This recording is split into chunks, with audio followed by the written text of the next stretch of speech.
প্রিয় বন্ধুরা, কেমন আছেন? আশা রাখি ভালো। আমরা যদি পৃথিবীর অসংখ্য ধর্ম ঘাঁটি, তাহলে দেখা যাবে যে পৃথিবীর সর্বপ্রথম যে লিখিত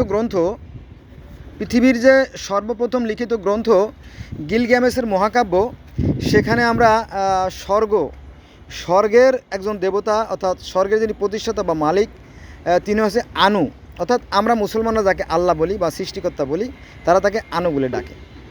তারপর সে বয়সের দিক থেকে যদি আমরা মিশরীয় যে ধর্ম, মিশরের ফারাও রাজাদের ধর্ম, সেখানে যদি আমরা আসি, তাহলে আমরা সেখানে দেখতে পাই একজন অদৃশ্য বা জ্যোতিময় একজন সত্তা, সেটা হচ্ছে রা, অর্থাৎ অদৃশ্যের যিনি সৃষ্টিকর্তা, তিনি হচ্ছে তাদের সৃষ্টিকর্তা বা আল্লাহ।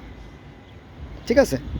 এরপরে যদি আমরা বয়সের দিক থেকে আমরা সনাতন বা হিন্দু ধর্মের দিকে তাকাই, তাহলে সেখানে দেখা যাবে যে তারা তাদের সৃষ্টিকর্তাকে কী বলে?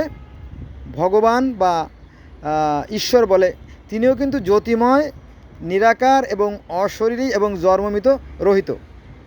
যদি আপনারা বেদ পড়ে দেখতেন, বেদে এভাবে বর্ণনা করা আছে। বোঝা গেছে বিষয়টা? আবার আমরা যদি পারস্য ধর্ম, অর্থাৎ পার্সিয়ান বা জরথুস ধর্ম দেখি, তো সেখানেও কিন্তু তাদের যে সৃষ্টিকর্তা আহুরা মাজদা, তিনিও কিন্তু জ্যোতিময়, নিরাকার, অশরীরী এবং তিনি সপ্তম আকাশে থাকেন। তিনিও স্বর্গমত্তের মালিক। আবার যদি আমরা কনফুসিয়াস ধর্ম দেখি, তাহলে কনফুসিয়াস ধর্ম কিন্তু সেই স্বর্গমত্তের যে প্রতিষ্ঠাতা, যিনি মালিক, তিনি হচ্ছেন এই বিশ্ব ব্রহ্মাণ্ডের পরিচালক, তিনি হচ্ছে টিয়ান। কি বলে? টিয়ান। আবার তাও ধর্মে বলা হয় তাও, অর্থাৎ তিনি হচ্ছেন এই সৃষ্টি, এই জগতের পরিচালক। আবার বৌদ্ধ ধর্মে কিন্তু ঈশ্বর নাই, এটা সঠিক না। সেখানে বলা হয় উৎপত্তি দেবতা বা পরম ব্রহ্মা। ব্রহ্মার উপরে যিনি, তিনি পরম ব্রহ্মা বা উৎপত্তি দেবতা, তিনি হচ্ছে এই বিশ্বজাহানের সৃষ্টিকর্তা বা পরিচালক। বোঝা গেছে বিষয়টা? আবার বিজ্ঞানীরাও কিন্তু সৃষ্টিকর্তায় অবিশ্বাস করে না। তারা বলে যে এই যে বিশ্ব ব্রহ্মাণ্ড সুশৃঙ্খল এবং সুনিয়ন্ত্রিত পরিচালিত হচ্ছে, নিঃসন্দেহে এর পিছনে শক্তি আছে একটা, আর এই শক্তিকে বিভিন্ন মানুষ বিভিন্ন নামে ডাকে।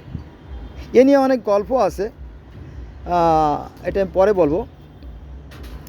আবার যদি আমরা গ্রিক ধর্মে যাই বা রোমান ধর্মে যাই, সেখানেও কিন্তু সৃষ্টিকর্তা নিরাকার, কাউস। বোঝা গেছে বিষয়টা? তারপরে আপনার আফ্রিকার কিছু ধর্ম আছে, তারা বলে সৃষ্টিকর্তাকে বলে কি? যাহ। বোঝা গেছে?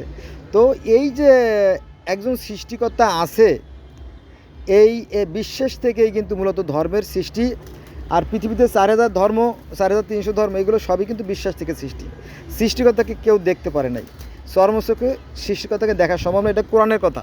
কোরআনের সূরা আনামের 103 নম্বর আয়াতে ওই একই কথা বলা আছে যে ঈশ্বরকে চর্মচোখে দেখা সম্ভব না।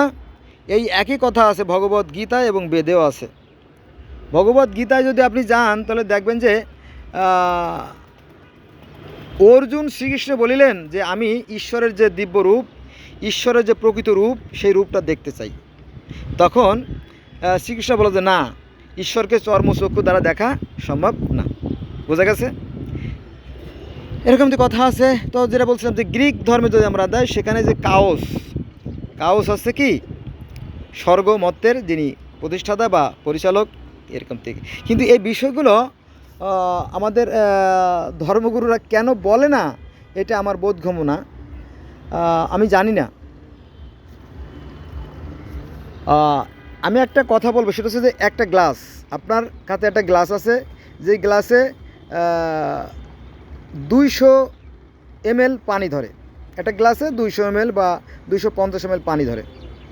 এখন আপনি একটা জগে বা একটা বোতল থেকে যদি আপনি 2 লিটার পানি একটা 250 লিটারের বোতলে ঢুকাইতে চান, তাহলে কি ঢুকবে? ঢুকবে না, সব পড়ে যাবে। ওই মাত্র 250 লিটার পানি ভরবে আর বাকিগুলো উপচে পড়ে যাবে, থাকবে না। ঠিক আছে। এখন আমরা বলি যে আমার ধর্মই শ্রেষ্ঠ, আমার ধর্মই শ্রেষ্ঠ, সবাই তার ধর্মই শ্রেষ্ঠ শ্রেষ্ঠ বলে, ফলে আর অন্য ধর্ম সম্বন্ধে কম্পেয়ার করা বা তুলনা করা কি সম্ভব হয়ে ওঠে না।